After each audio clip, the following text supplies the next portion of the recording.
महागामा में राजनाथ सिंह ने भाजपा प्रत्याशी के पक्ष में जनसभा को किया संबोधित। पहले चरण के मतदान के बाद सभी बड़े नेताओं की नजर अब दूसरे चरण में मतदान होने वाले सीटों पर है।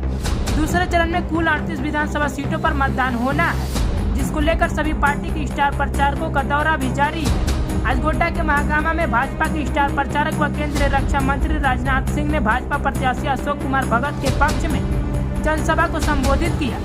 उन्होंने जनसभा को संबोधित करते हुए कहा कि पहले भारत की बात को दुनिया में कोई नहीं सुनता था, लेकिन अभी जब भारत बोलता है तो पूरी दुनिया सुनती है, जिसका ताजा उदाहरण यूक्रेन रूस युद्ध है, जिसमें भारत के आह्वान पर 2.5 घंटे तक युद्ध रुका और हमने वहां से भारतीयों को वापस लाने का काम किया। वहीं उन्होंने झारखंड में वर्तमान सरकार पर निशाना साधते हुए कहा कि हेमंत सोरेन सरकार ने युवाओं को बेरोजगारी भत्ता देने का वादा किया था, किसी को भत्ता मिला क्या।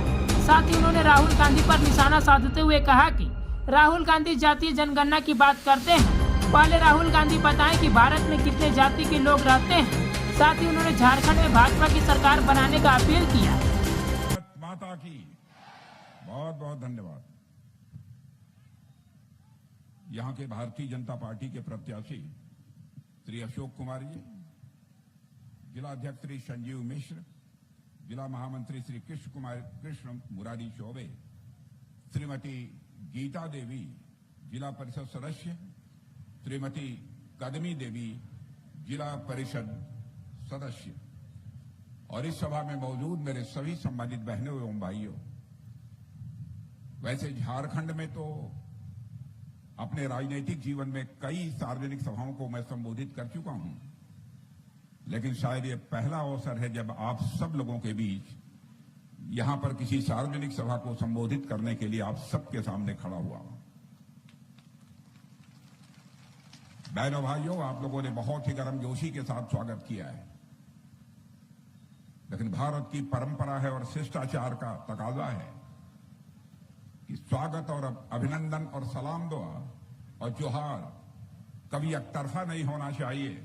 इसलिए मैं भी अपनी तरफ से शीश झुकाकर आप सभी बहनों भाइयों का हार्दिक अभिनंदन करता हूं, आप सभी का स्वागत करता हूं।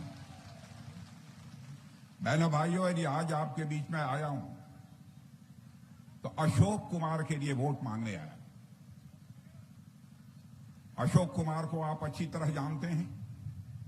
3 बार चुनकर इनको आपने झारखंड की विधानसभा में भेजा है। इतनी बात मैं दावे के साथ कह सकता हूं, भले ही यह कोई कहे कि अशोक कुमार ने ज्यादा काम किया, कम काम किया, जितना करना चाहिए उतना नहीं किया, इस पर तो कोई बहस कर सकता है, लेकिन कोई मां का लाल उंगली उठाकर नहीं कह सकता है कि हमारे अशोक कुमार के दामन पर कोई भ्रष्टाचार की दाग लगी हुई।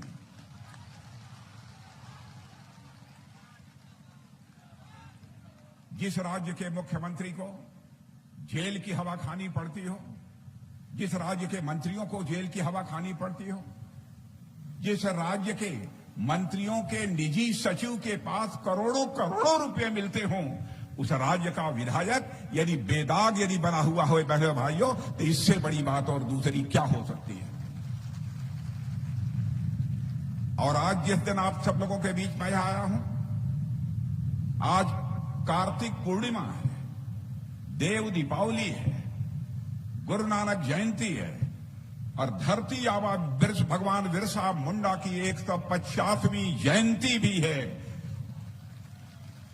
और आपको जानकर खुशी होगी कि श्रद्धेय अटल बिहारी वाजपेयी जी जो हमारे भारत के प्रधानमंत्री हुआ करते थे, झारखंड राज्य भी जब उन्होंने बनाना हुआ तो उन्होंने उसी दिन का चुनाव किया था जिस दिन धरती आबा भगवान बिरसा मुंडा पैदा हुए थे, उसी दिन का चयन किया था। और 15 नवंबर को ही आज के 24 वर्ष पहले झारखंड राज्य की स्थापना हुई थी।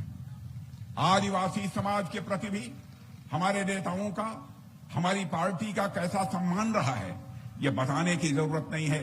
1-2 मिसाल, 1-2 उदाहरण ये अपने में पर्याप्त हैं। बहनों भाइयों, आज यह भगवान बिरसा मुंडा का जन्मदिन है। मैं उनकी स्मृति को यहां पर नमन करता हूं। भारत को आज की आजादी के लिए उनके संघर्ष और भारत की आजादी के लिए जो उन्होंने जो कुछ भी किया है, मैं मानता हूं कि इस देश के नौजवानों के लिए केवल झारखंड के नौजवानों के लिए नहीं, देश के नौजवानों के लिए सदैव वह प्रेरणा देता रहेगा, यह मेरा पक्का विश्वास है। और आज के हमारे प्रधानमंत्री नरेंद्र मोदी जी ने स्वतंत्र भारत के इतिहास में पहली बार भगवान बिरसा मुंडा के जन्मदिन 15 नवंबर को सारे देश में जनजातीय गौरव दिवस के रूप में मनाने का फैसला किया है। और झारखंड के मेरे बहनों भाइयों को इस बात पर गौरव की अनुभूति होनी चाहिए, जिस धरती पर भगवान बिरसा मुंडा पैदा हुए, इस झारखंड की धरती पर, जिस झारखंड की मां की कोख से पैदा हुए भगवान बिरसा मुंडा, उस भगवान बिरसा मुंडा की जयंती केवल झारखंड राज्य में नहीं मनाई जाएगी, बल्कि पूरे एक वर्ष तक 150वीं जयंती सारे हिंदुस्तान में मनाई जाएगी। मेरे बहनों भाइयों, इस पर आप सबको गौरव की अनुभूति होनी चाहिए। आप लोगों ने झारखंड में 13 बार सरकार बनाई है, 13 मुख्यमंत्रियों को काम करते हुए देखा है, और 3 मुख्यमंत्री उसमें ऐसे भी रहे हैं जिनको कि जेल की हवा खानी पड़ी है।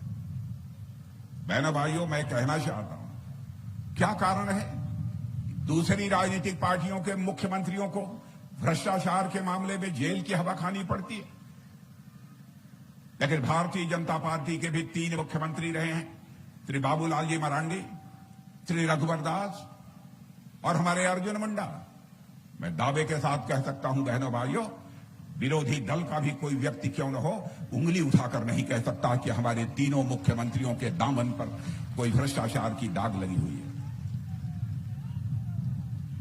अभी हाल में ही 13 तारीख को 43 सीटों पर चुनाव हुए हैं। मैं पूछ रहा था, जो चुनाव हो जाते हैं, जो जायजा लेते हैं, ओपिनियन पोल करने वाले होते हैं, चैनल वाले और कुछ अन्य लोग जो बाहर से आते हैं, उनसे मैं पूछ रहा था, 43 सीटों पर मतदान झारखंड में हो चुका है, क्या हालात हैं झारखंड के? अरे उन्होंने कहा, साहब आप लोग चिंता मत करिए, 43 सीटों में 2/3 सीटों पर भारतीय जनता पार्टी के नेतृत्व की एनडीए कैंडिडेट जीतने जा रहे हैं। और एक बात और मैं आपको बताना चाहता हूं, पिछली बार जितने वोट पड़े थे उससे इस बार 3% अधिक वोट पड़े हैं। और आप झारखंड का इतिहास उठाकर देख लीजिए, जब जब यहां पर अधिक मतदान हुआ है, तब तब यहां पर अस्थायी सरकार बनी है, 5 वर्षों की सरकार बनी है बहनों भाई। और झारखंड वासियों ने 43 सीटों पर जो मतदान किया है, उससे यह स्पष्ट संकेत दे दिया है, यहां पर आगामी 5 वर्षों के लिए सरकार यदि किसी की बनने जा रही है, तो भारतीय जनता पार्टी के नेतृत्व की यहां पर एनडीए सरकार बनने जा रही है।